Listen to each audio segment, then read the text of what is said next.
रात गहरी थी, हवा में ठंडक थी और आसमान में बादल छाए हुए थे।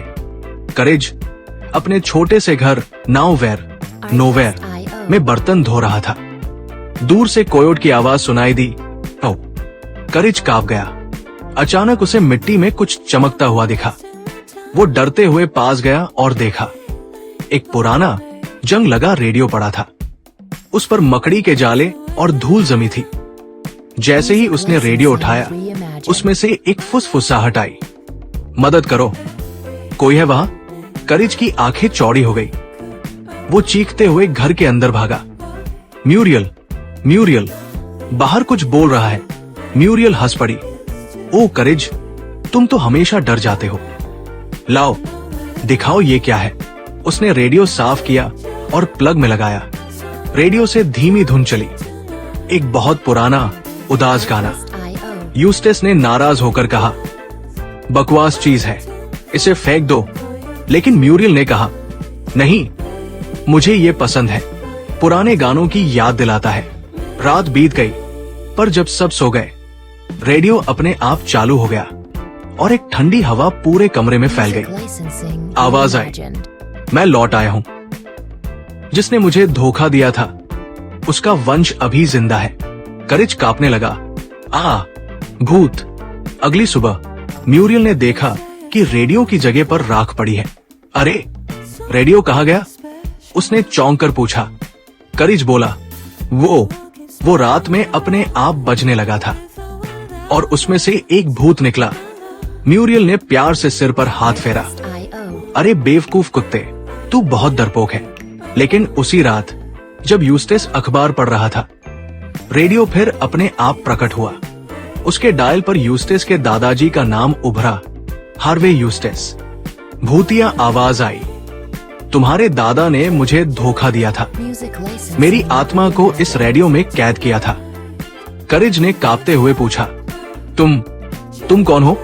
भूत बोला, मैं गायक एलियास वुड हूं। यूस्टेस के दादा ने मेरी आवाज चुरा ली थी। अब मैं चाहता हूं कोई मेरा गीत पूरा करे ताकि मैं आजाद हो जाऊं। करेज डरते हुए बोला, मैं कोशिश करूंगा। तभी रेडियो से आग की लपटें निकली और कमरे की दीवारों पर संगीत के नोट्स उभर आए। हर नोट के साथ बिजली की गर्जना, तड़ाक। म्यूरियल ने क्रॉस का निशान बनाया और कहा, हमें इसका गीत पूरा करना होगा, वरना ये आत्मा यहाँ फंसी रहेगी। करेज ने सारी रात उस गीत के टुकड़े खोजे, पुराने नोटबुक्स, अटारी में पड़े कागज और यूस्टेस के दादा की पुरानी डायरी। डायरी में लिखा था, एलियास की आवाज अद्भुत थी, पर मैंने उसका गीत अपने नाम से बेच दिया। करेज के दिल में डर और दुख दोनों थे। वो समझ गया कि केवल सच्चाई और दया से ही आत्मा को मुक्ति मिल सकती है। उसने पियानो निकाला, रेडियो के सामने बैठा और गीत पूरा गाने लगा। धीरे धीरे रेडियो से नीली रोशनी फैलने लगी। भूत की परछाई सामने आई, मुस्कुराती हुई।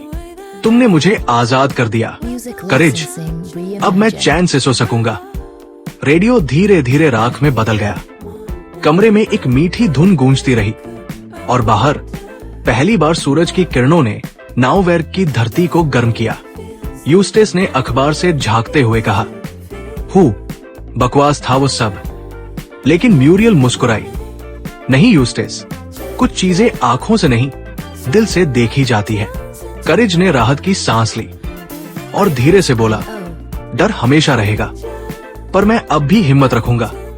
सीख, डरना बुरा नहीं है, लेकिन डर के बावजूद सही काम करना, यही सच्ची हिम्मत है। बच्चों, कैसी लगी आज की कहानी? याद रखो, हर छोटी सी अच्छाई किसी के चेहरे पर मुस्कान ला सकती है। अगर तुम्हें ये कहानी पसंद आई हो तो लाइक करो, शेयर करो और मस्ती टून को सब्सक्राइब करना मत भूलना।